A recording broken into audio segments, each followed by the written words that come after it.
Bismillahirrahmanirrahim.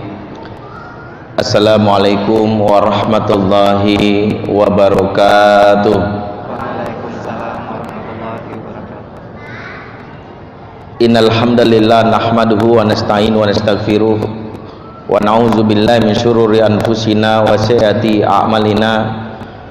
Man yahdihillahu fala mudhillalah wa may yudlil fala hadiyalah. Asyhadu an la ilaha illallah wahdahu la syarikalah wa asyhadu anna Muhammadan abduhu wa rasuluh la nabiyya ba'dah wa la haula wa la quwata illa billah wa ba'd. Ikhwatal iman, a'azakumullah jami'an. Bapak-bapak, ibu-ibu, teman-teman remaja, terkhusus saya ingin menyapa anak-anak kita, teman-teman cilik, adik-adik kecil yang juga dibawa hadir dalam majelis ilmu di pagi hari ini. Tak bosan-bosannya kita berdoa dan memohon kepada Allah, semoga anak-anak kita ini kelak akan menjadi pemimpin hebat di masa depan insyaallah. Kita memohon agar anak kita ini menjadi anak-anak yang tangguh, yang siap menghadapi tantangan zaman. Alhamdulillah, pagi menjelang siang, ya masih pagi sih sebenarnya, jam 7 kita bisa berkumpul bersama, bersilaturahim, menghadiri majelis ilmu di Masjid Ukhuwah Islamiyah, dan kita mencoba untuk mempelajari bagaimana hal yang harus kita lakukan dalam mendidik anak-anak kita di era cyber ini. Kenapa demikian? Karena memang tantangan setiap zaman bagi anak-anak itu berbeda. Yang kita alami di masa dahulu tentu berbeda dengan anak-anak sekarang. Maka dahulu mungkin tantangan di luar tidak sedemikian dahsyat. Segalak-galaknya orang tua di zaman dahulu, maka anak masih pengen pulang.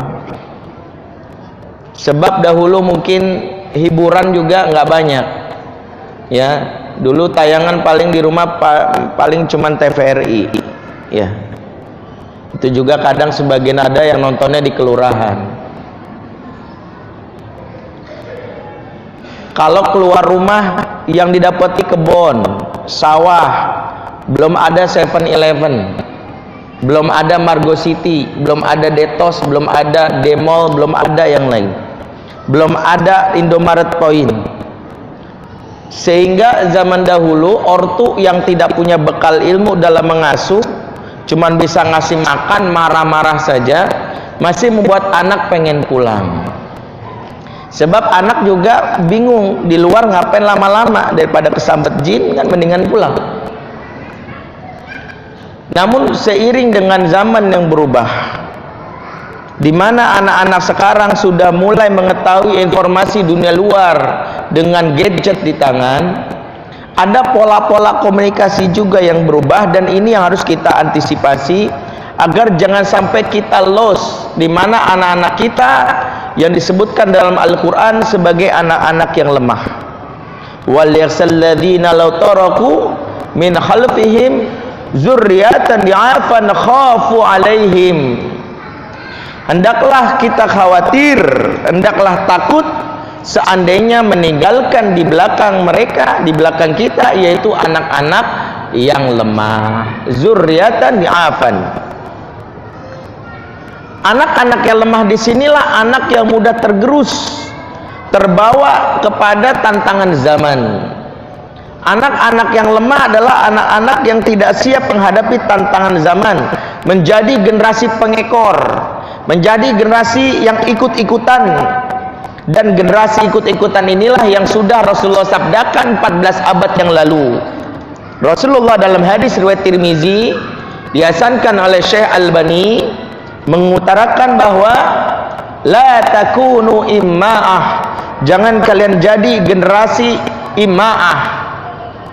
Apa itu imma'ah? Taqulun in ahsanan nasu ihsana wa in zolamu zolamna, yaitu orang-orang yang berkata seandainya orang lain baik kami ikut-ikutan baik, seandainya orang lain zolim atau buruk kami ikut-ikutan buruk. Ya, inilah profil anak-anak yang tidak tangguh menghadapi tantangan zaman, ikut-ikutan. Makanya mulai muncul tren ini awal tahun 2000 dengan istilah anak alay. Ya, alay itu anak melayang. Ya, lawannya alay itu afi. Afi itu anak gravitasi. Ya, kalau alay melayang karena nggak ajak ke bumi, karena nggak kokoh, akarnya tidak menghujam, mudah tumbang sebagaimana yang tadi disebutkan dalam surat Ibrahim ya ayat 25. Akarnya tercerabut, gampang sekali roboh, ya, galau sedikit, stres, bunuh diri, ya, ditolak cinta sedikit, nggak mau makan sampai 2 minggu, ya, ngurung diri dalam kamar. Ini ciri anak-anak yang lemah, ya, mudah sekali putus asa.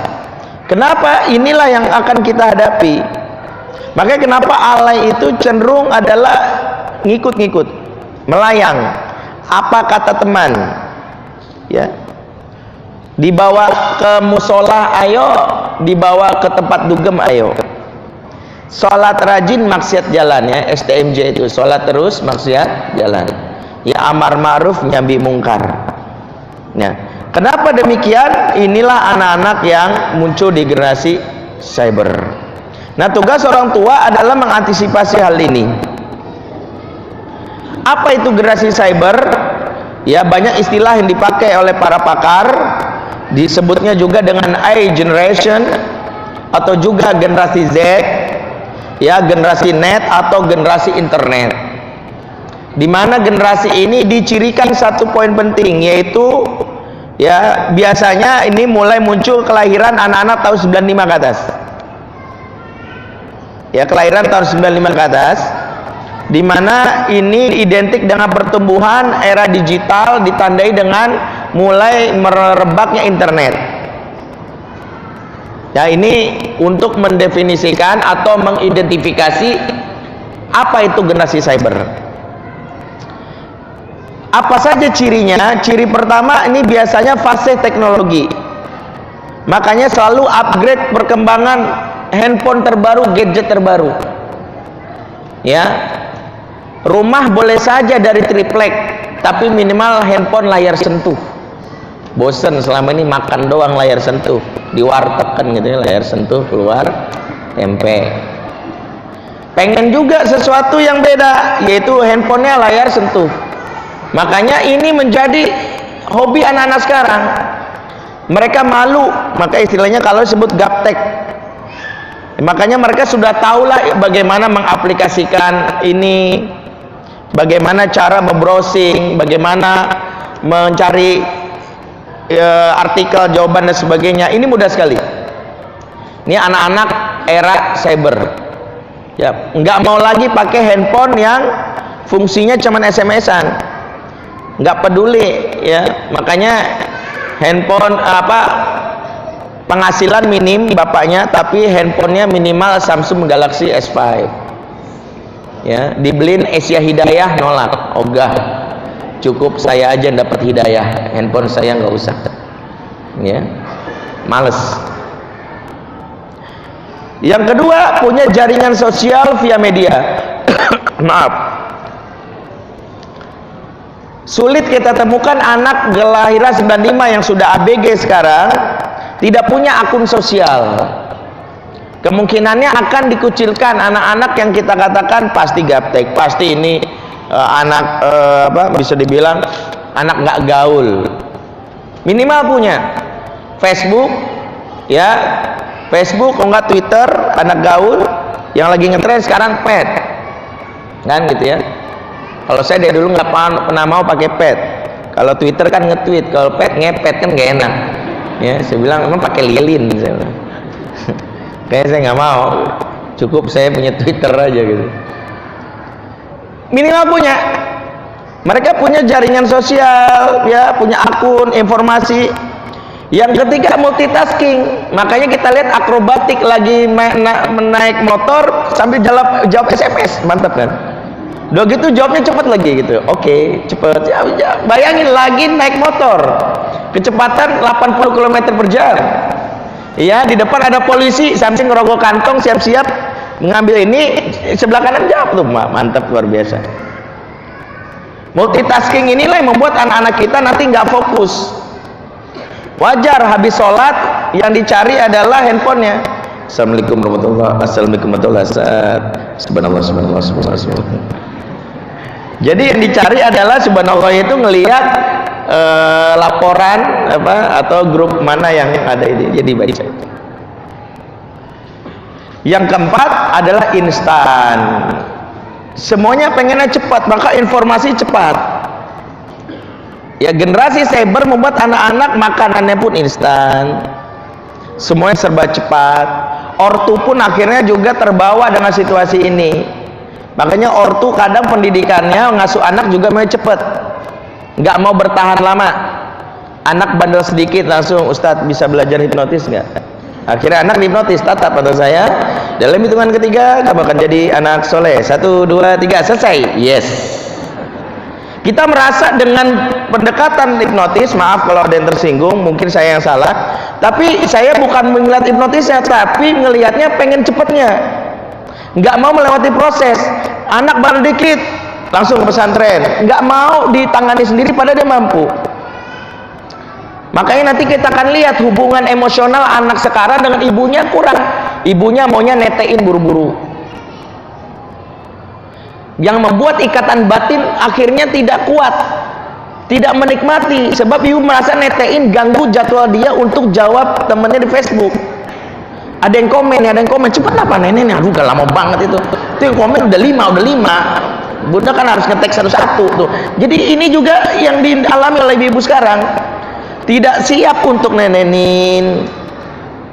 Maka anak sekarang hanya masuk air susunya saja, tidak masuk yang namanya yang lainnya, ya, belayan sentuhan tidak ada. Akibat instan inilah membuat akhirnya lihat lebih senang dapat gelar yang banyak daripada ilmu yang banyak. Bukan ilmu yang dicari tapi gelar. Makanya kalau dalam waktu 3 tahun dapat double degree lebih baik daripada dapat ilmu yang 3 tahun mereka ngelotok. Ini yang membuat anak kita begitu. Makanya bangga kalau tiba-tiba di umur 37 tahun sudah mendapatkan semua gelar akademis. Ya, kartu namanya isinya penuh tuh, profesor, doktor, MA, MBA, MCK, ya, CHT, CPNS, CPD, semua dimasukin tuh, semua nih, gitu ya. Saya nggak maksud untuk apa-apa, saya hanya ingin bilang kalau itu dilakukan secara proses alami, maafi muskilah, nggak ada masalah. Yang saya khawatirkan adalah begitu banyak orang-orang yang membutuhkan gelar karena pengen instan. Kalau bisa belajar kedokteran 1 tahun, kenapa harus 5 tahun? Akhirnya jadi dokter, maaf, dokter yang penting gelar dapat. Begitu dia nanti jadi dokter, dokter yang bingung, banyak melakukan malpraktek. Bahayanya di situ. Karena ilmu menurut mereka adalah kalau bisa cepat lulus buat apa? Makanya akselerasi disukai. Karena pengennya cepat, bukan ilmu. Jadi menikmatinya bukan ilmu, nggak dinikmati anak-anak. Ya. Program hafal Quran 20 hari, maaf, ini nggak nyunah.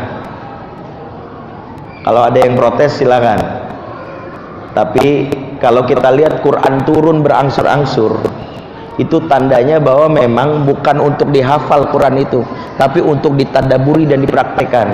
Makanya tantangan orang tua kalau anak sudah hafal Quran, jangan berpikir alhamdulillah Ustadz selesai tanggung jawab saya. Enggak. Kalau Quran tuh diturunkan untuk dihafal, Rasulullah tuh gampang banget, dikumpulin semua sahabat. Saya udah Quran nih, turun, hafalin. Ya Allah selesai, semua udah pada hafal. Bukan itu.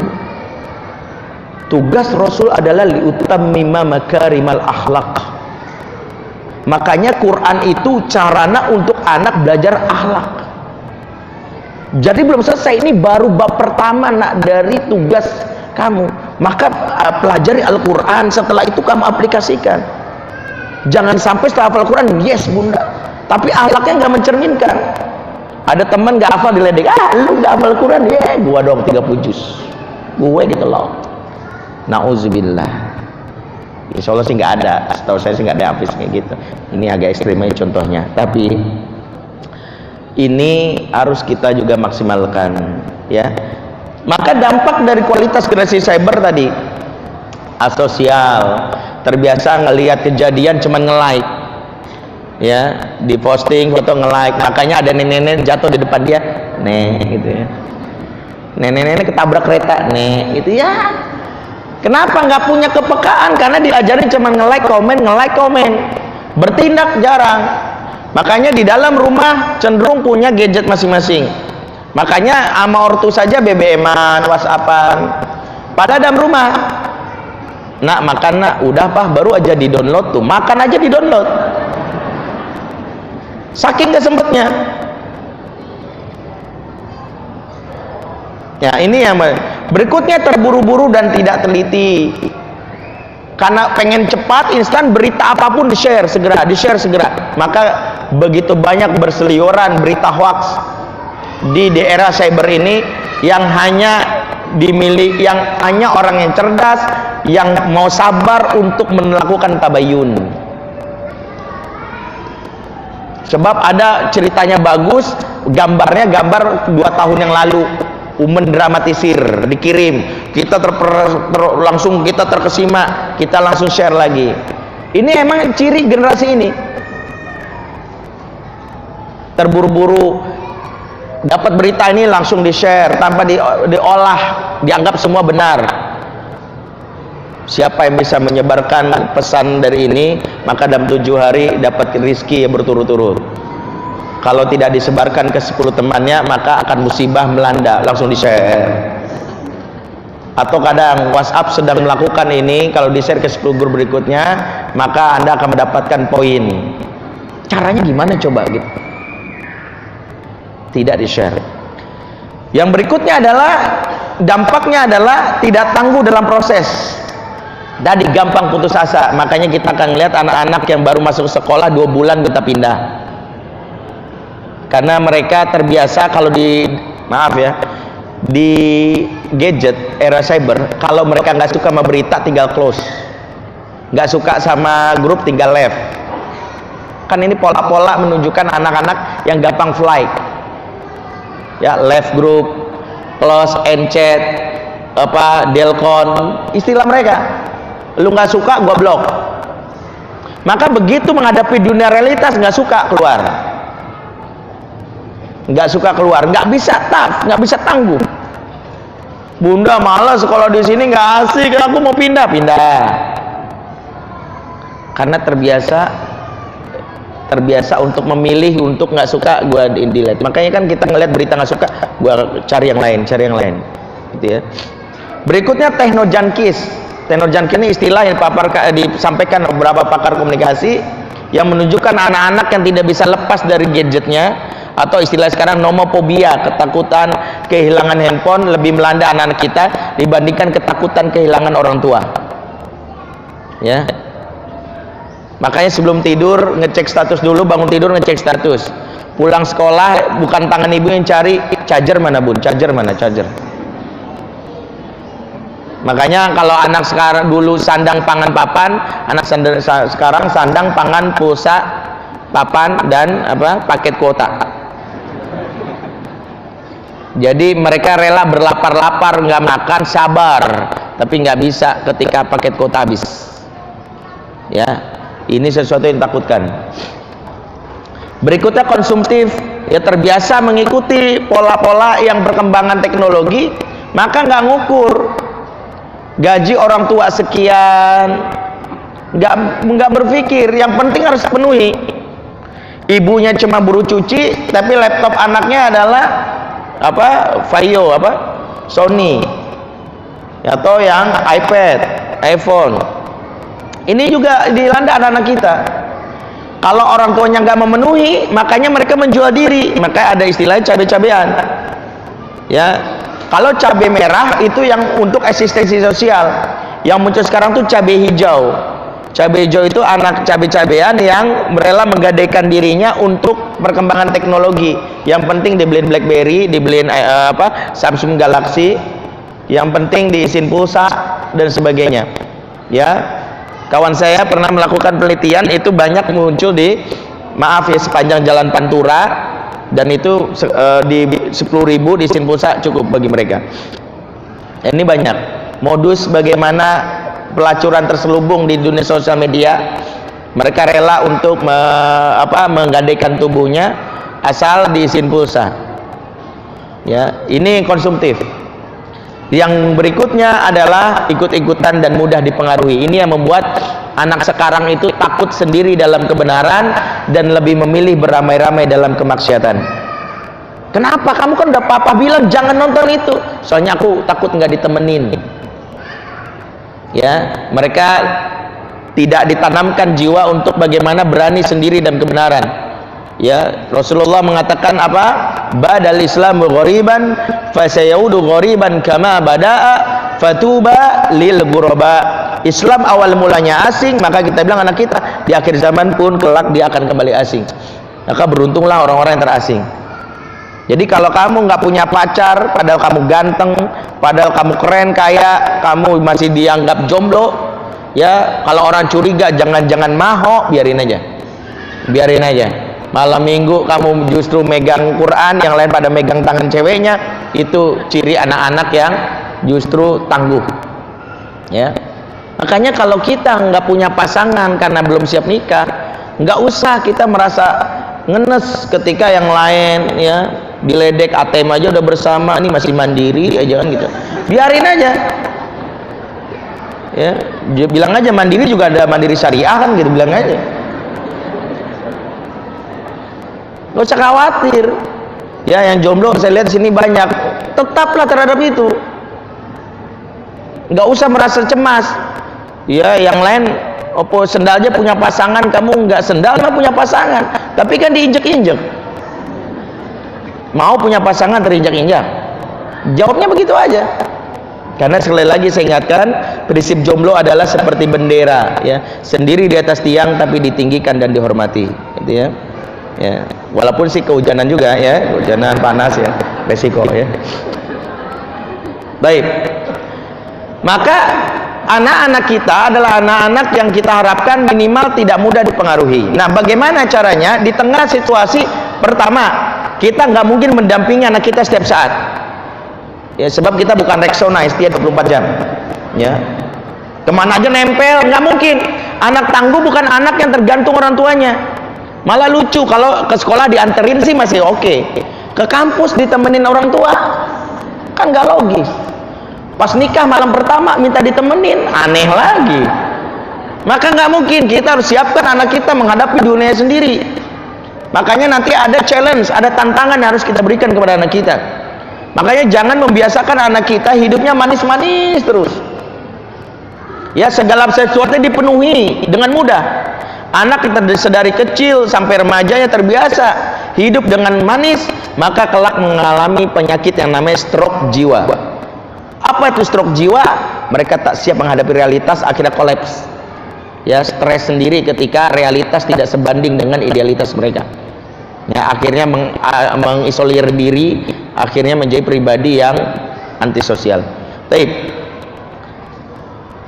Tapi yang ingin kita bahas ketangguhan di sini lebih kepada bagaimana ketangguhan seorang anak menghadapi godaan syahwat yang berat,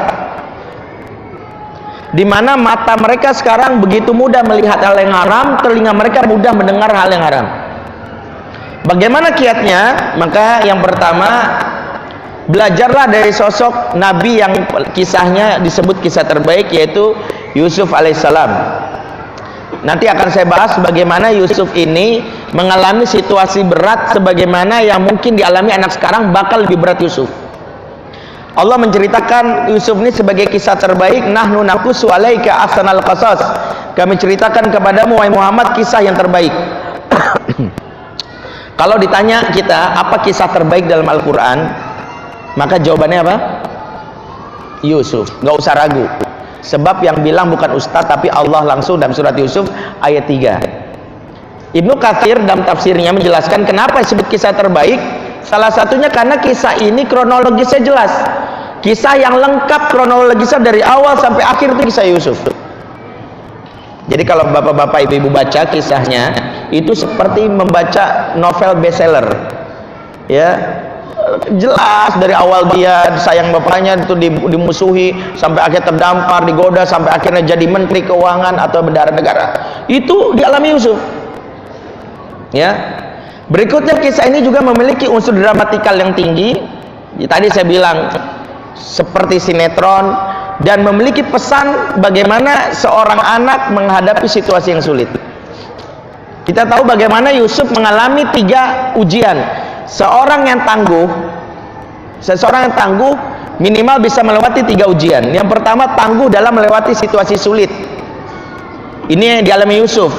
Dia hampir dibunuh sama saudara kandungnya, kan, dicemplungkan ke sumur. Sebab saudara kandungnya merasa iri dengan dia.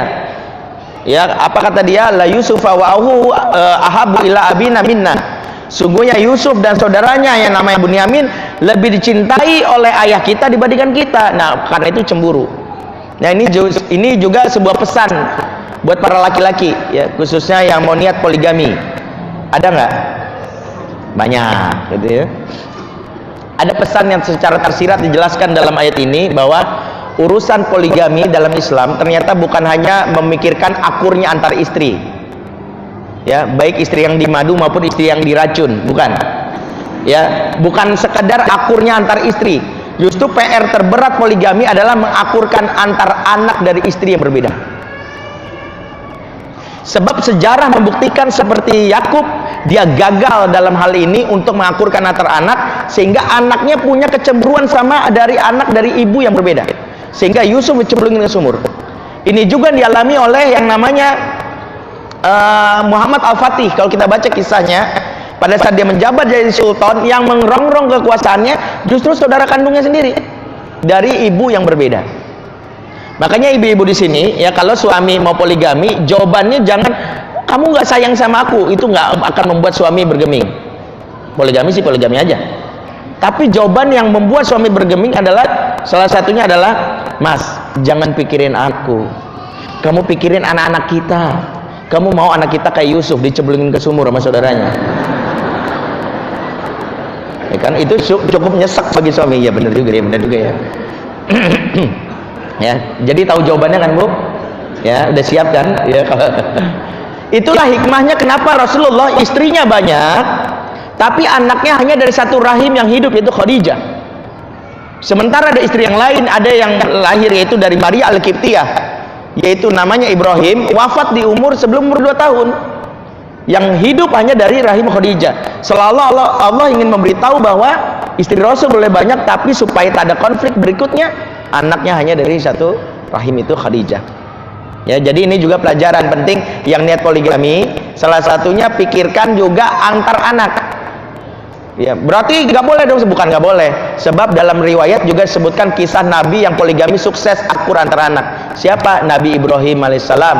Istrinya 4 disebutkan dalam kitab Al-Qasas Al-Anbiya, anaknya juga 12, tapi akur antara anak. Bagaimana rahasianya? Mau saya kasih tahu? Ya udah, nggak kasih tahu, ya udah, nggak usah. Nggak usah ya. Ibu-ibu dibilang nggak usah, Ustaz, kita bahasnya bukan itu. Ibu-ibu tuh paling cemas kalau saya bahas poligami. Bener, saya pernah bikin seminar sama Ustadz Bakhtiar Nasir, iseng-iseng, bukan iseng-iseng sih, udah niat awalnya, udah sebar bikin broadcast, judulnya Satu Atap Dua Cinta. Bapak-bapak langsung banyak yang nanya, sold out. Ibu-ibu langsung ngirim WhatsApp ke saya, Ustadz jangan macam-macam, Ustadz jangan macam-macam. Sehingga saya Ustadz Bakhtiar langsung bilang, Ustadz boleh nggak nanti yang bicara Ustadz aja, saya moderator. Ustadz Bakhtiar bilang, saya nggak mau, antum aja. Saya bilang, Ustadz aja nggak mau. Akhirnya itu seminar saya batalkan. Bapak-bapak bilang, Ustadz PHP banget gitu ya. Dalam Islam poligami itu ada manajemennya, ya, tapi kita nggak bahas itu ya. Intinya ada manajemennya. Maka belajar dari Ibrahim. Ibrahim itu contoh yang disebutkan keluarga terbaik. Silakan lihat Al-Imran ayat 33. Ya, kapan-kapan kalau ini kajian rutin saya akan bahas tentang bagaimana Ibrahim disebut sebagai keluarga terbaik, ya. Innallaha astafa Adama wa Nuhan wa ala Ibrahima wa ala Imrana alal alamin. Jadi Keluarga terbaik itu di Quran ada dua yang kita pelajari, yaitu keluarga Ibrahim dan keluarga Imron. Ibrahim, dan keluarga Imron. Oke. Yusuf ketangguh pertama melewati situasi sulit. Yang kedua, ketangguhan Yusuf diuji saat melewati ujian syahwat. Seorang anak sebut tangguh nanti saat digoda oleh lingkungannya, bla bla, dia mengatakan tidak, nggak mau. Sorry ya, gue nggak ngerokok. Sorry ya, gue nggak ini. Sorry, gue nggak melihat ituan. Aduh, gue nggak mau deh. Ini seperti Yusuf. Ketangguhan seorang anak ketiga adalah melewati ujian kemarahan saat emosional. Yusuf mengalami situasi ini saat dia bertemu dengan saudara kandungnya yang pernah menzolimi dia, tapi dia tidak mencaci maki saudaranya, malah keluar kalimat yang menunjukkan kematangan emosi tingkat tinggi. Apa kata beliau? La tathriba alaikumul yaum. Hari ini tak ada caci maki untuk kalian. Tuh, ini membuktikan bahwa dia mampu menjaga lisannya di saat marah.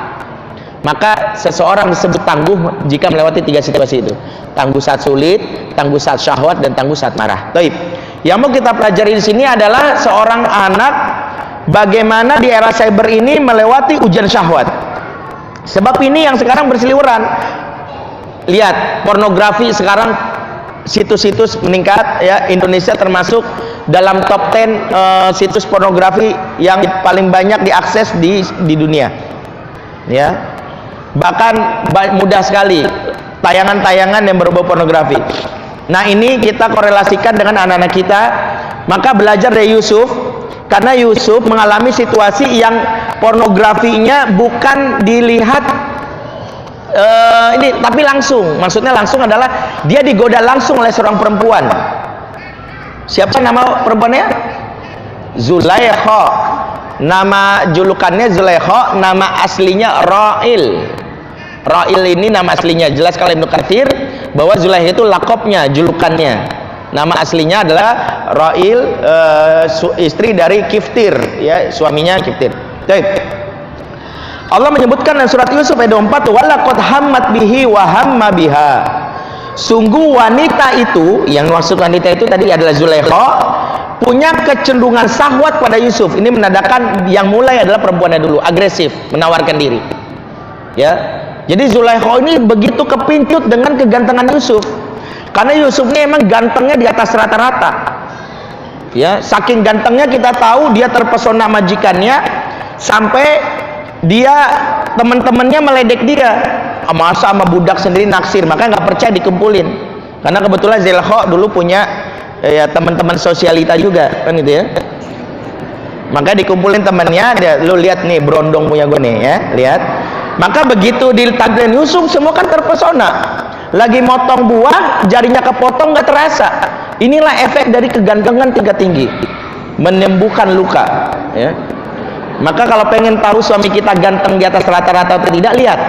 Ibu lagi proses melahirkan, perut mules, sakit, mandang wajah suami. Kok tiba-tiba sakitnya hilang, tuh tanda suami gantengnya di atas rata-rata.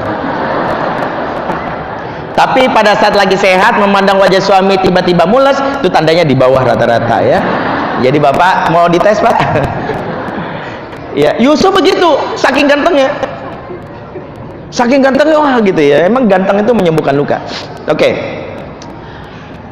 Terpesona wanita ini sampai tiap hari memikirkan dia. Nah, dan Yusuf pun akhirnya disebutkan wahamma biha. Yusuf normal, dia juga tertarik. Maka ayat mengatakan wahamma biha. Laula ar'a burhana rabbihi, seandainya tak mendapatkan petunjuk burhan dari Tuhannya, terjadilah perzinahan tersebut. Nah, ini yang akan kita bahas, petunjuk Allah, bagaimana cara membebaskan Yusuf dari perangkap maksiat yang ada dalam hal ini. Abdurrahman As-Sa'di dalam tafsirnya menjelaskan begini, yang dialami oleh Yusuf beliau gelari sebagai mihnatul azimah azam ala Yusuf. Ini ujian yang paling berat. Ujian paling berat dalam Yusuf ini adalah ujian syahwat. Bahkan bilang gini, kenapa disebut ujian paling berat? Kata beliau ada 5 alasan. Yang pertama, bagaimana tidak berat Yusuf diajak berobat mesum di negeri orang. Yusuf asalnya dari mana? Dari Tangerang tuh, Yusuf Mansur ya. Ini Yusuf, Nabi Yusuf ya, bukan Yusuf Mansur. Yusuf asalnya dari Palestina. Akibat makar saudaranya, dia terdampar di Mesir dan dia di negeri asing, gak ada yang kenal.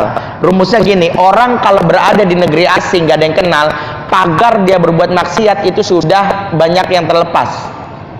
Sebab kalau berbuat maksiat di negeri sendiri atau di kampung sendiri masih ada pagarnya. Mikir, selingkuh sama tetangga sebelah, ya tinggalnya di Depok, ngajak jalan-jalan ke Margo City, bunuh diri.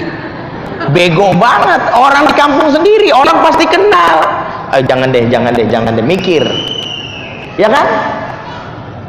Di kampung sendiri orang masih punya pagar, di negeri orang, itulah ujiannya. Yusuf mengalami ini, makanya anak kita disebut anak yang tangguh kalau dia melewati situasi bukan saat lagi di rumah atau lagi di pesantren. Karena wajar, alhamdulillah Ustadz, anak saya selama di pesantren nggak pacaran. Lah iya, di pesantren pacaran masih apa? Temennya cowok semua. Baru sebut tangguh selesai dari pesantren di lingkungan heterogen, bahkan lebih ekstrim lagi. Pah, aku mau ke mana? Ke Eropa, tinggal sebuah kampung di mana ceweknya berpakaian tapi telanjang, dan inilah ya, Yusuf digoda di negeri orang ya. Yang kedua yang goda Yusuf wanita yang cantik, istri pembesar. Bukan sembarang wanita, dandanannya tentu beda. Lipstiknya nggak mungkin yang 50 ribuan ya. Bedaknya nggak mungkin sisa tepung beras. Dia pasti yang paling cantik. Kalau yang goda Yusuf nenek-nenek atau bencong, jangankan Yusuf, kita juga cepat nolaknya. Tidak, ya iyalah. Bencong, nafsu kagak, mual iya gitu. Yang ketiga, Yusuf digoda oleh istri pembesar yang punya otoritas. Dengan otoritasnya, kalau nggak diikutin, dia akan diancam di penjara atau dibunuh.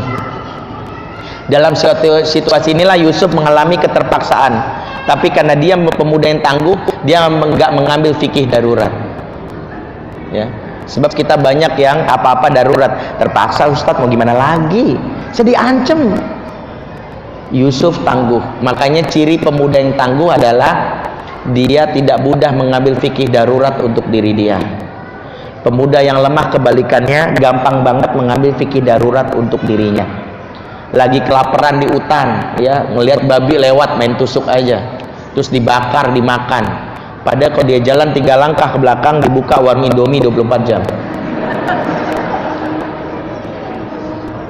Karena males, nggak mau berusaha. Ya, oke. Yang keempat, Yusuf digoda di ruangan sepi dan dikunci. Mungkin gak anak muda sekarang lagi jatuh cinta bersama pasangannya di ruangan sepi dan dikunci, cuman ngerjain PR bareng atau main catur bersama. Yusuf di ruang sepi dan kunci. Yang kelima, kata Sa'di, Yusuf diajak berbuat mesum, dia pun normal.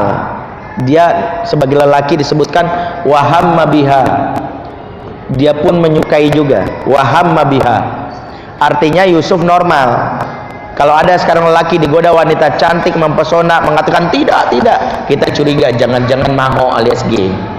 Pantes aja begitu digoda wanita cantik gak mau, pas bapaknya datang naksir sama bapaknya. Ini membuktikan Yusuf normal. Maka 5 situasi yang dialami Yusuf ini menjadi pelajaran buat kita sebagai orang tua. Anak kita situasinya nggak sedahsyat Yusuf. Nah, bagaimana cara Yusuf membebaskan situasi ini?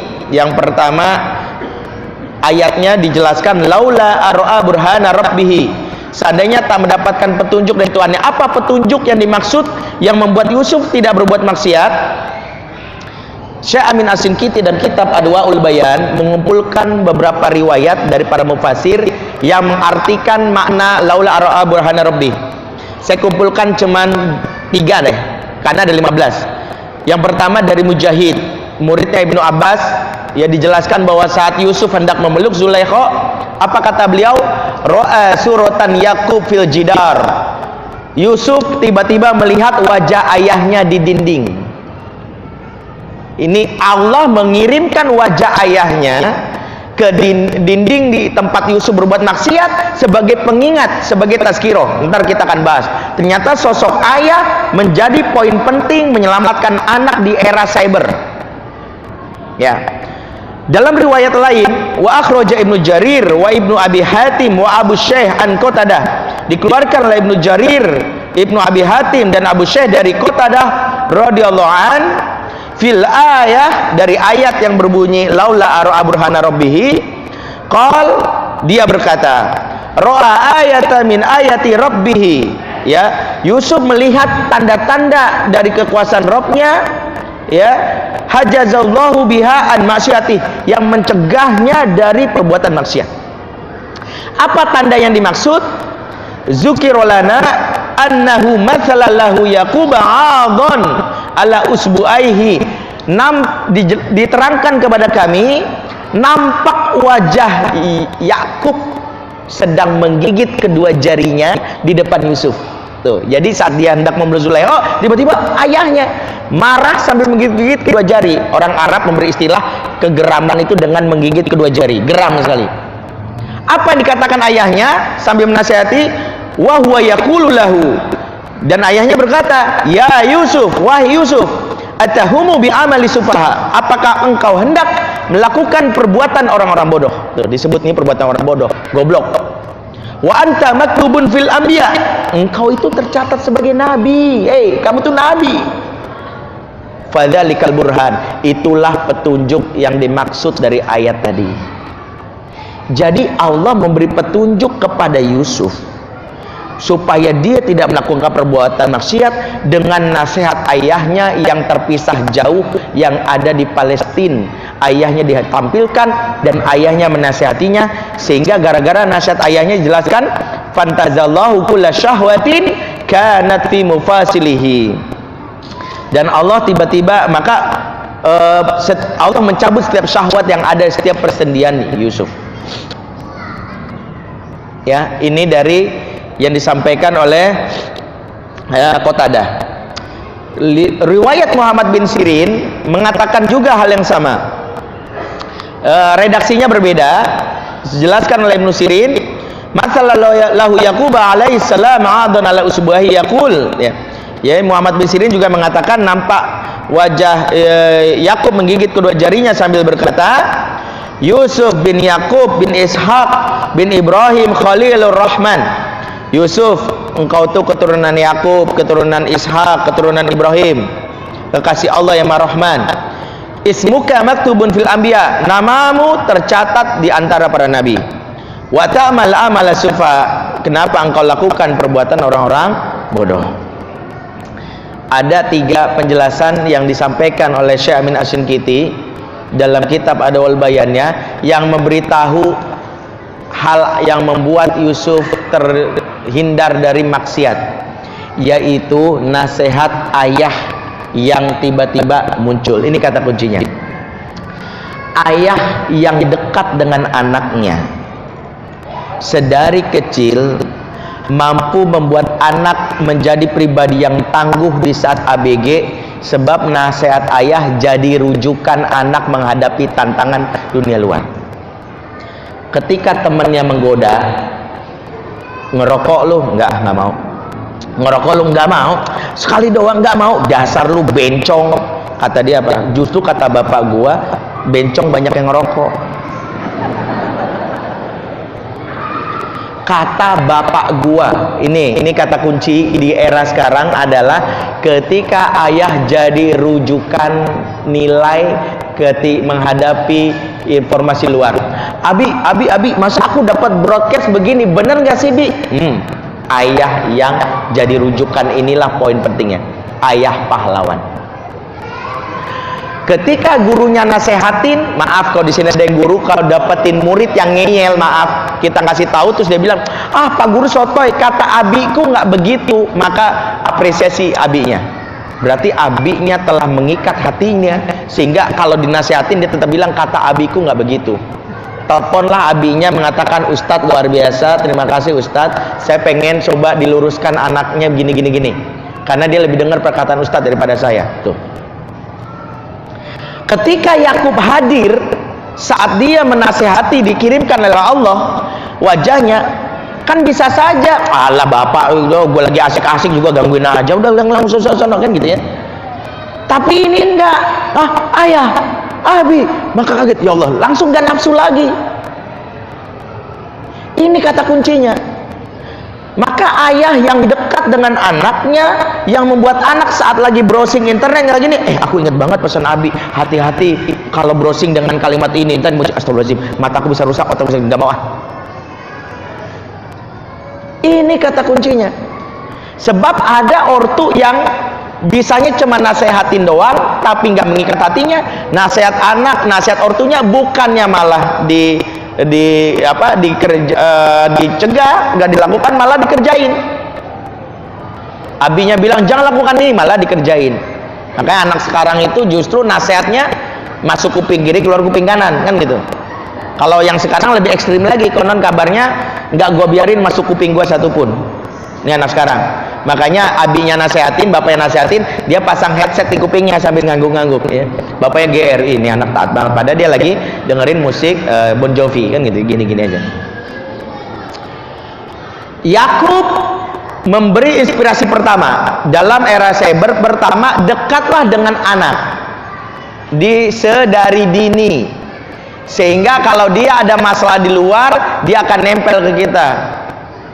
Ayah, katanya begini-begini, benar nggak sih ya? Ayah, katanya kalau di Syiah begini, benar nggak sih ya? Ayah, benar nggak sih? Katanya ada pengajian begini-begini, benar nggak sih? Ayahnya jadi rujukan. Ketika ayah nggak jadi rujukan, ini yang jadi bahaya di era sekarang. Berarti rumusnya apa? Dekat dengan anak. Sekarang pertanyaannya, dari mana kita tahu Yakub dan Yusuf dekat?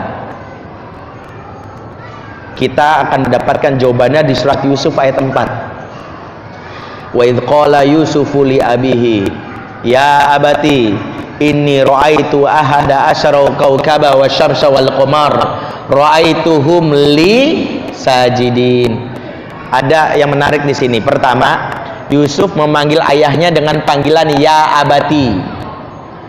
Dalam bahasa Arab itu manggil ayah, panggilan nidanya itu bisa dengan ya abi dan ya abati. Yang menarik kalau kita baca dialog anak dan ayah dalam Al-Quran, setiap anak memanggil ayah itu dengan ya abati, bukan ya abi. Contohnya lihat Ismail kepada ayahnya di surat As-Saffat 102. Sama kan omongannya apa? Ya abati if'al ma tu'mar. Wahai ayahku if'al ma tu'mar. Kenapa ya abati? Nah, ini pertanyaan penting. Bukan ya abi. Sarah binti Halil Al-Mutairi Ad-Dakhili, penulis kitab Hiwarul Aba Mal Abna fil Qur'an Al-Karim, membahas tentang ayat ini. Beliau mengatakan gini, dalam bahasa Arab, panggilan abi itu panggilan untuk ayah jarak dekat. Lagi dekat gini, abi. Nah, abati itu panggilan untuk ayah jarak jauh. Kenapa dipanggil abati? Ini karena saking kangennya, menunjukkan perasaan yang merindukan, maka diabati. Kalau dekat abi, jauh abati. Pertanyaannya, padahal Yusuf dan Yakub di ayat ini dekat, kan lagi cerita mimpi. Kok manggilnya ya abati bukan ya abi? Maka kata Sarah Al-Mu'allif, penulis kitab ini, itu menandakan saking kangennya Yusuf sama ayahnya, bahkan di saat dekat pun dikangenin. Tuh. Saat dekat ayah dikangenin. Sebab ada ayah yang GR, lagi jauh dikangenin, padahal anak lagi rekeningnya lagi kosong. Papi pulang apa gitu ya? Karena paket pulsanya lagi habis. Begitu di rumah cuek-cuekan. Papahnya di kamar, anaknya di ruang tamu. Papanya ke ruang tamu, anaknya ke kamar. Maka para abi di sini, ya poinnya gini. Kalau kita lagi ngerjain tugas dari kantor, tiba-tiba anak ngelendot, pengen ngajak main, itu sebuah penghargaan. Ya Allah, kok gangguin aku terus? Ini bukan ganggu, ini menandakan saat deket aja dikangenin. Abi kacamata kita diambil, gelendot atau di belakang kita, maunya ini aja. Abi lagi kerjain ini tugas dari kantor dulu ya. Nggak mau main. Ini kita jadi orang tua seperti Yakub sama Yusuf. Ini kata kunci pertama, ya. Jadi ayah khususnya di sini belajar jadi yang dikangenin. Yang kedua, Yusuf cerita tentang mimpinya dia. Mimpi bagi sebagian anak wilayah privat.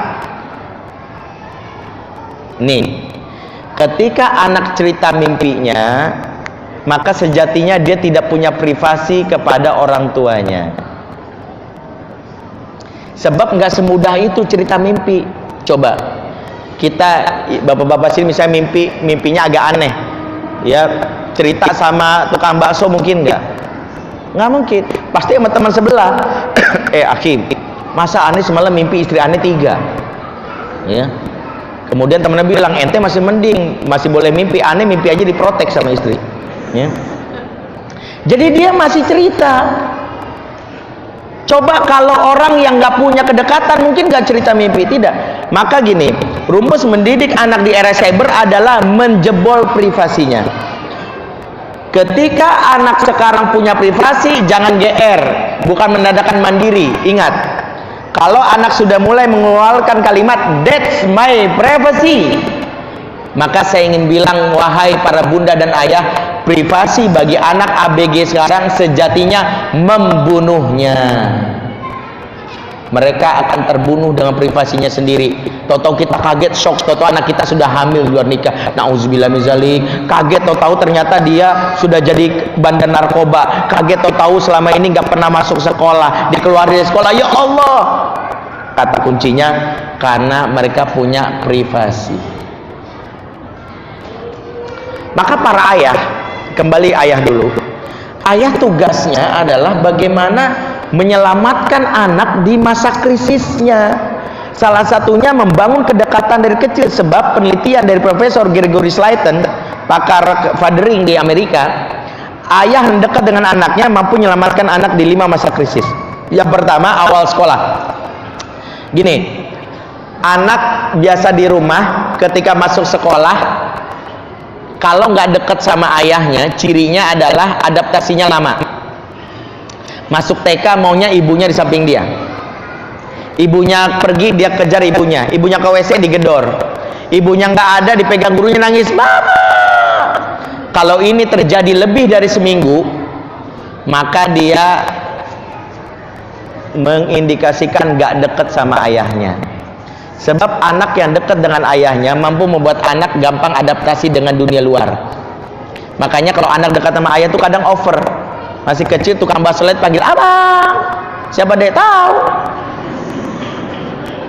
Pernah nggak nemuin ada anak habis sholat itu disalamin satu-satu jamaah? Saya ingin bilang itu dekat sama ayahnya pasti, ya. Anak menganggap ayah itu sosok yang jarang pulang tapi baik, tapi dekat, maka dia merasa dunia luar itu misterius seperti ayah tapi menyenangkan. Makanya anak nggak perlu takut. Makanya kalau ada anak yang lambat banget adaptasinya di TK, maka faktor pertama, walaupun bukan satu-satunya, sebab anak lambat adaptasi juga dipengaruhi dengan ibu yang masa kehamilannya berat. Ibu yang hamil dalam keadaan stres, depresi, rentan membuat bayi yang rentan membuat anak yang lambat adaptasi dengan lingkungan. Tapi faktor kedua adalah ayah yang tidak dekat. Yang kedua, menjelang pubertas, saat hormonnya sudah mulai aktif. Yang ketiga, ini fase yang berat, pubertas yang dialami oleh Yusuf. Ya, bahkan oleh Ibnu Qayyim disebutkan inilah saat dimana setan paling banyak bekerja, dimana tugas setan adalah menjerumuskan anak ABG yang sudah balik. Targetnya satu, yang anak laki-laki agar menumpahkan spermanya di tempat yang haram, dan anak wanita agar menjadi cabai-cabean. Ini target setan. Yang keempat, persiapan nikah. Anak wanita khususnya yang sulit sekali menentukan kriteria jodoh itu karena nggak dekat sama ayahnya. Sebab kalau anak wanita dekat dengan ayahnya, ayah itu adalah cinta pertamanya. Makanya kalau dia jatuh cinta, dia ingin jatuh dengan lelaki yang seperti ayahnya. Tipe kamu kayak siapa? Kayak Abi, tipe 90, ya beratnya 90 maksudnya kan gitu ya. Kalaupun bukan seperti ayahnya, minimal yang dipilihkan oleh ayahnya. Sini nak, kamu udah 25 tahun kok belum ada jodoh. Abi sih nggak ada yang kayak Abi. Abi punya binaan, umur sekian, gini kayaknya bagus, siap nggak? Siap. Kalau itu pilihan Abi, oke. Saya melayani konsultasi hampir setiap pekannya 2 atau 3 klien yang lagi ngetren sekarang, para akhwat yang sulit menemukan kriteria, berapa kali ta'aruf gagal. Salah satunya adalah karena memang nggak punya repertoar sosok laki-laki dari ayah. Sehingga ayah yang gak dekat dengan anak wanitanya, dampaknya memang 2. Pertama, Kalau anak ini sudah ABG, anak ini gampang jatuh ke pelukan lelaki lain. Ya, baru dipuji dikit, wajahmu mengalihkan duniaku, kelepak. Bapak kamu supir angkot ya, soalnya kamu ngetem terus di hati aku.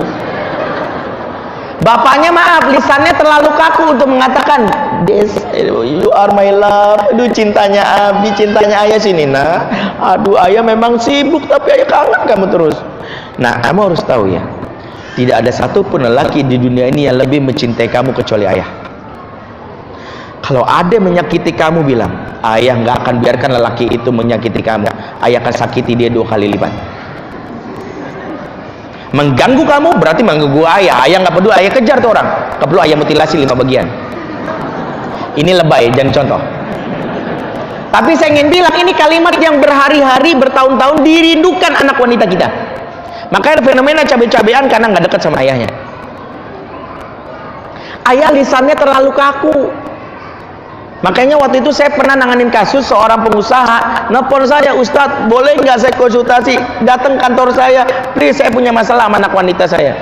Saya datang ke kantornya, dilihatin foto anak wanitanya, cantik. Dilihatin, tuh kan Ustadz, anak saya cantik kayak foto model. Iya. Gini Ustadz, anak saya itu lagi baru mulai pacaran. Ya terus kenapa? Bapak lerang aja, jujur Ustadz, saya nggak bisa cegah dia pacaran. Ya, saya masih membolehkan selama wajar lah. Ya mungkin kalau Ustadz langsung mengharamkan, tapi saya susah. Ya terus masalahnya apa? Masalahnya Ustadz kemarin pacarnya baru ke rumah, dan saya kaget Ustadz, wajah pacarnya hancur banget Ustadz. Nauzubillah min zalik lah Ustadz. Pokoknya bedanya kayak langit sama sumur. Tuh bayangin. Kalau langit sama bumi masih dekat, ini sama sumur. Apalagi sumur pengoboran minyak makin jauh kan.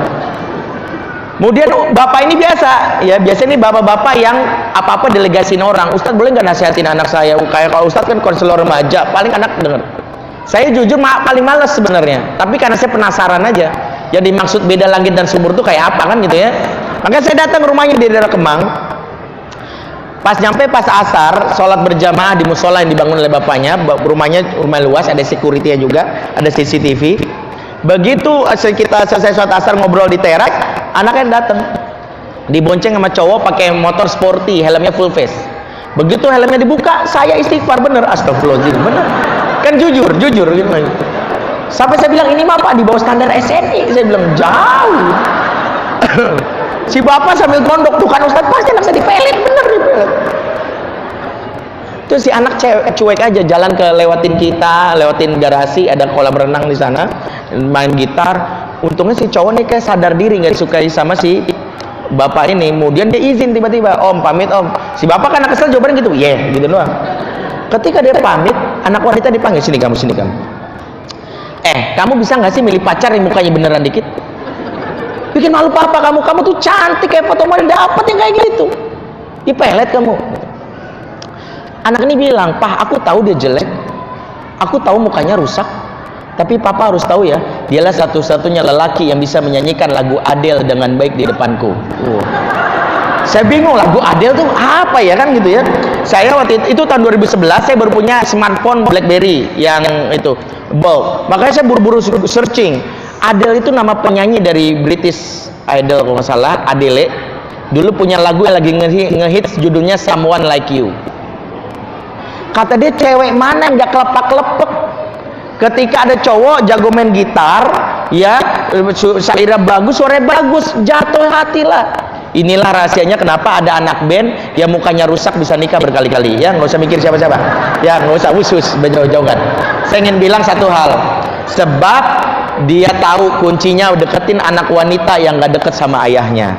Para jomblo, ya, kalau mau deketin Raisa, pastikan Raisa nggak deket sama bapaknya. Kalau dia dekat sama bapaknya, pastikan mirip dengan aroma wajah badan bapaknya. Makanya gini para ayah, ini maaf saya harus ngomong ini. Ayah nggak dekat dengan anak wanitanya, siap-siap menerima calon mantu yang menyesakkan dada. Ya, tape kita bahas karena waktu membatasi. Tape krisis berikutnya anak wanita adalah 5 tahun usia pertama usia pernikahan. Terjadinya hulu atau sekarang tren wanita 80% menggugat cerai suaminya, semua karena faktor tidak dekat dengan ayahnya. Ayah nggak dekat dengan anak wanitanya, membuat anak wanitanya saat disakiti sama suaminya, kesimpulannya cuma satu, semua cowok brengsek. Kenapa? Karena ayahnya nggak mengikat hatinya masa kecilnya. Tapi ini peran ayah. Makanya yang berikutnya apa peran ibu? Peran ibu di era cyber ini adalah mengembalikan fungsi ibu sebagai sosok yang nyaman. Ini nggak boleh hilang. Ibu, maaf. Sekarang fenomena terjadi mother's distrust. Apa tuh mother's distrust? Anak nggak deket atau benci sama ibunya. Istilah anak sekarang adalah mommy is my enemy. Tuh, istilah anak sekarang, mommy is my enemy. Kenapa ibu? Kenapa dimusuhi sekarang? Contohnya ini. Mana ya? Ntar dulu. Aduh. Kursornya nggak ini nih. Nggak ada. Oke. Saya keringetan nih. Bisa dibolehin. Oke, bukan di sini. Sini di folder. Oke, ini udah bisa.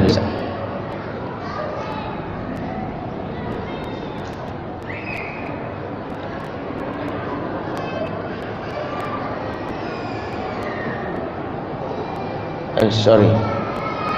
Maaf ya, agak beratnya.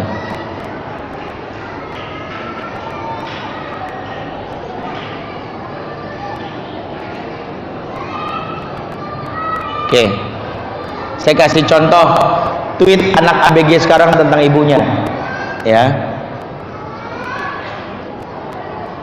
Kebaca? Enggak, kurang jelas ya. Oke, terus saya perbesar ya. Ini maaf nih, kursornya ada mouse nggak?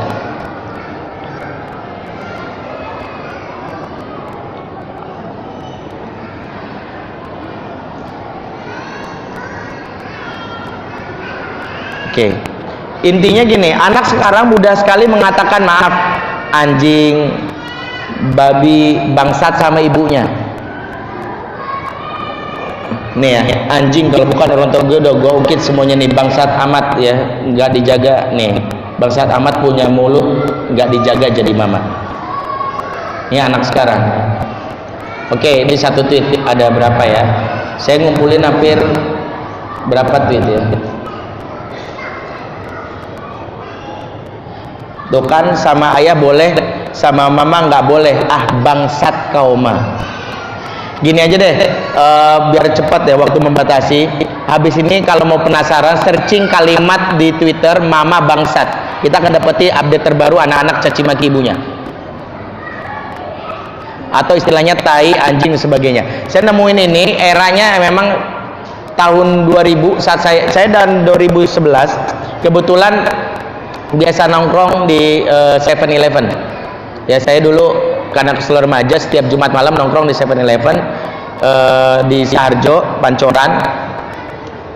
Dan biasanya gue sepeda fiksi sampai roti bakar Edi Blok M jam 5 pagi ya. Ini kebiasaan saya. Nah, saya banyak menemukan anak-anak yang terbiasa untuk marah dengan ibunya dengan cara yang tadi. Oke, contohnya lagi nih ya. Kalimatnya tuh ya, tai ya.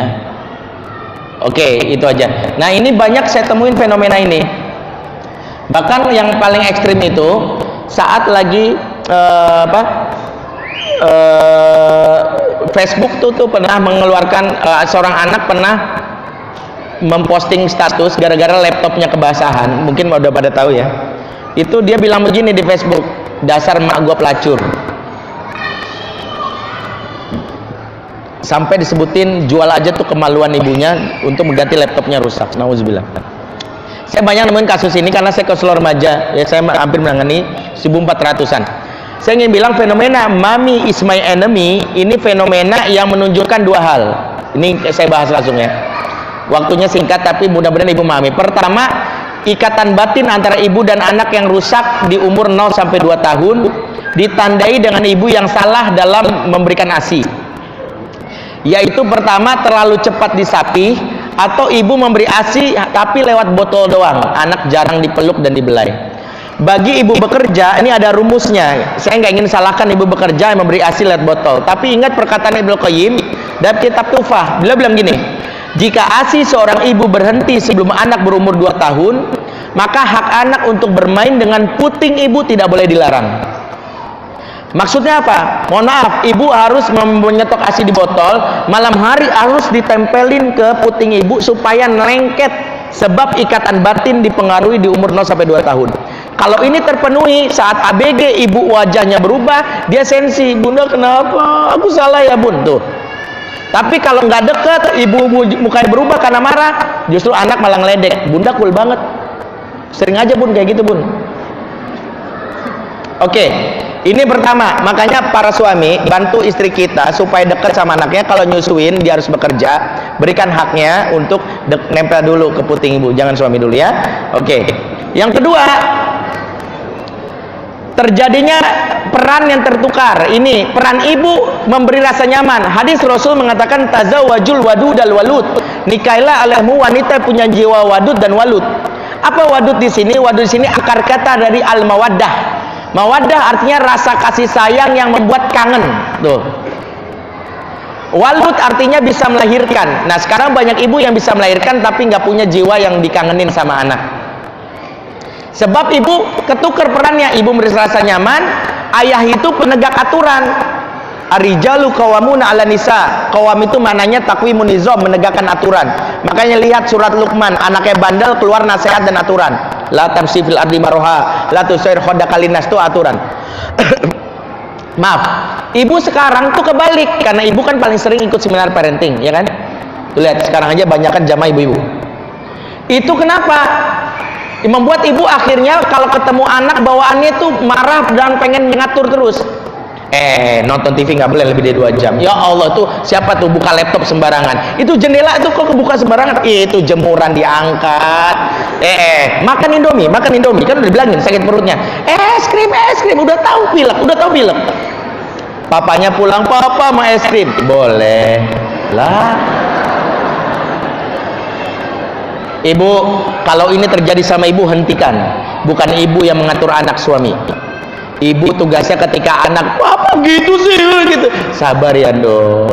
Papa emang keras, tapi sayang sama sabar. Sini. Ketika ibu tidak lagi dirindukan, inilah petaka pertama pengasuhan. Kenapa anak nongkrong betah di warnet? Kenapa anak nongkrong betah di game station, di PS dan sebagainya? Sebab mamahnya nggak punya daya magnet untuk dikangenin. Maka rumus kedua, kalau papa tugasnya membantu ayah, kan tadi ya, ini hati-hati bla bla bla bla bla, ayah membantu. Tugas ibu menjadi magnet yang membuat anak di akhir pekannya lebih memilih di rumah bersama keluarga. Kangen. Jadi yang bekerja di sini saya saranin, saya berlepas dari perdebatan, Ustadz bagusan mana ibu bekerja sama ibu rumah tangga. Ya kalau lihat Quran memang ibu rumah tangga, tapi begini, saya husnuzon ibu bekerja pasti punya misi tertentu. Bahkan ada beberapa pekerjaan yang mutlak harus dipegang oleh perempuan, kayak dokter kandungan, ya bidan atau yang lain. Makanya saya sarankan gini, ibu tidak perlu khawatir dengan ibu bekerja, tapi tugas ibu jadilah ibu yang dikangenin. Agar ibu dikangenin, maka ibu minimal ada 3 skill. Jam berapa sekarang? Astagfirullah, saya 8:30 sudah selesai. Oke. Ada 3 skill agar ibu dikangenin. Mau saya kasih tahu apa kapan-kapan aja? Kapan-kapan aja ya? Hah? Sekarang. Oke. Skill pertama agar ibu dikangenin adalah bisa memasak. Gini, memasak jangan berdebat dulu. Memasak bukan kewajiban istri, betul. Silakan lihat semua kitab fikih, tanya para asatidz di sini ada nih. Semua kitab fikih mengatakan istri ibu bukan nggak wajib memasak. Sebab kita membangun rumah tangga bukan rumah makan, bener. Jadi nggak usah perdebatkan itu, silakan. Tapi gini, survei dari mahasiswa psikologi UGM Jogja, hal apa yang membuat anak kangen sama ibunya? Rindu masakan ibunya. Nak lagi di mana? Lagi di Hana Masa bun, lagi ngumpul. Aduh, pada bunda lagi masak opor ayam kesukaan kamu. Serius bun? Gua nggak jadi ya. Mamah gua masak ini, sorry, pulang. Bunda nggak betah di sini, pengen pulang. Kangen sama sayur asem bikinan bunda. Meskipun cuma sayur asem, tapi asemnya original dari badan bunda, nggak tergantikan. Asam mana yang tergantikan asam bunda? Please, ibu jangan ngandelin 14045, 14022, GoFood, GoMart, no. Ibu wajib bisa memasak karena pengen anak kangen pulang. Ya, jadi jangan perdebatkan hukumnya. Yang jomblo di sini akhwat wajib bisa memasak dari sekarang. Bisa Ustadz, saya sop soto dalam bentuk mie instan. Pagi mie goreng, siang berebus, malam mie goreng direbus, besok pagi mie rebus digoreng, itu aja. Nih akhwat maaf nih, saya ngomong agak keras nih, habis ini tersinggung bodo amat dah. Gini, akhwat yang cuma bisa masak mie siap-siap dipoligami, itu biarin. Masak bisa dong, ya, yo, yang lain lah. Jangan sampai Ustadz masak air bumbunya apa? Masak air nanya bumbu. Oke, ya, jangan lakukan itu. Ya, skill pertama apa bu? Skill kedua seorang ibu adalah bisa memijit. Oke, jangan suzon habis ini suruh buka pelang pijat refleksi depan rumah, bukan. Memijit adalah memberi makna terhadap sentuhan terhadap anak. Ibu, anak itu kebutuhan dasarnya dipeluk, disentuh sampai kapanpun. Udah gede orang butuh dipeluk. Cuman ketika ABG main pegang, main peluk aja dia nggak mau. Apa sih bunda? Emang aku anak kecil. Maka memijit sejatinya memberi makna terhadap sentuhan. Ketika pijitan bu enak bu, lagi begini bu tadi pegel banget. Ingat, ketika anak disentuh di area pribadi dia yaitu punggung, perut dan telapak tangan, maka anak lancar untuk bercerita. Maka privasi dijebol dengan kemampuan memijit. Makanya jangan sepelekan profesi tukang pijit. Sejatinya tukang pijit itu konselor. Bener. Di kampung saya itu tukang pijit tahu aib semua tetangga. Bener nggak percaya? Tanya. Itu gara-gara lagi mijit doang. Ini kenapa bu biru-biru? Ini suami saya kemarin gini-gini. Cerita. Makanya kenapa kalau istri saya dipijit wajib saya temenin. Kalau nggak ceritanya bablas. Bener. Makanya Pak pastikan kalau istri dipijit kita temenin. Kalau nggak kemana-mana. Karena tukang pijit kalau pinter dia bisa memanfaatkan itu untuk cerita, untuk memancing. Tuh bu, ya. Jadi jangan sampai ibu, ya Allah mijit anak sekalian dipijit anak pingsan, dipencet bola mata lah iya. Ibu, ya skill kedua apa? Oke, mijit. Nih saya langsung tips saja. Habis ini, nih para akhwat sharing menu masakan, cara memijit. Jadi nggak usah skill belajar bahasa Cina, menjadi penyiar Metro Sinuen saya bilang nggak usah. Ya, yang ketiga skill dasar seorang ibu adalah mendengar. Kalau berbicara nggak usah diajari, ini udah bawaan orok. Ya, ibu justru banyak latihan mendengar. Ya, karena kalau wanita justru kalau berbicara kan udah kelihatan wanita justru yang sehat jiwanya minimal mengeluarkan 20.000 kata per hari. Makanya kalau ibu justru ngomongnya singkat tandanya lagi sakit. Bener. Udah makan belum bu? Udah. Makan apa? Ayam. Ayam apa? Goreng. Beli di mana? KFC nanya mulu. Nah ini lagi sakit. Bapak kalau istri jawabannya satu-satu lagi sakit. Kalau istri tanya satu jawabannya 1000 tanda lagi happy.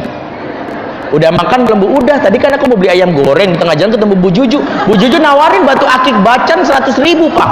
Murah banget. Aku main ke rumahnya aja. Rumahnya ternyata arsiteknya Ridwan Kamil, wali kota Bandung. Ternyata dia agen asuransi prudensial juga. Tuh. Dari ayam goreng ujung-ujungnya asuransi.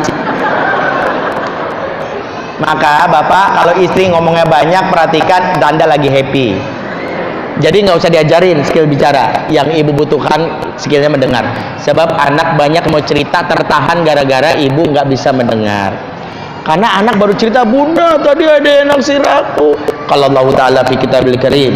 Itu kan aku diruqyah kan, ayat keluar ngebul tuh asap keluar. Nah, bu, ayat nggak salah. Ibnu Mubarak mengatakan jangan sembarang menyampaikan ayat di saat yang tidak tepat karena akan membuat orang menolaknya. Ini kenapa? Menyampaikan ayat pun ada waktunya. Sama seperti zikir. Zikir itu maknanya kontekstual. Zikir yang tidak kontekstual membuat ribut. Contoh, memandang wajah suami istighfar, astagfirullahaladzim. Tetangga lewat, alhamdulillah. Kok kamu begitu? Aku lagi zikir. Zikir apaan? Kan gitu. Jangan sekali-sekali zikir yang salah. Oke. Ibu mendengar, makanya anak akan cerita.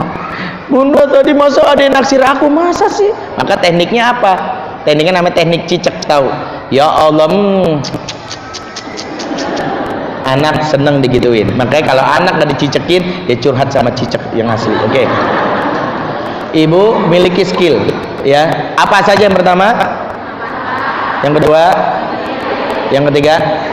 Oke, itu saja dari saya. Mohon maaf untuk sementara nggak ada tanya jawab.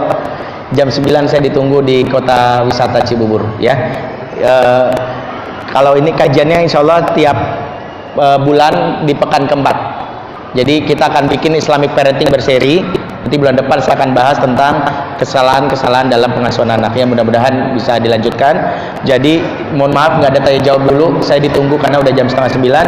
Bila taufik wal hidayah. Wassalamualaikum warahmatullahi wabarakatuh.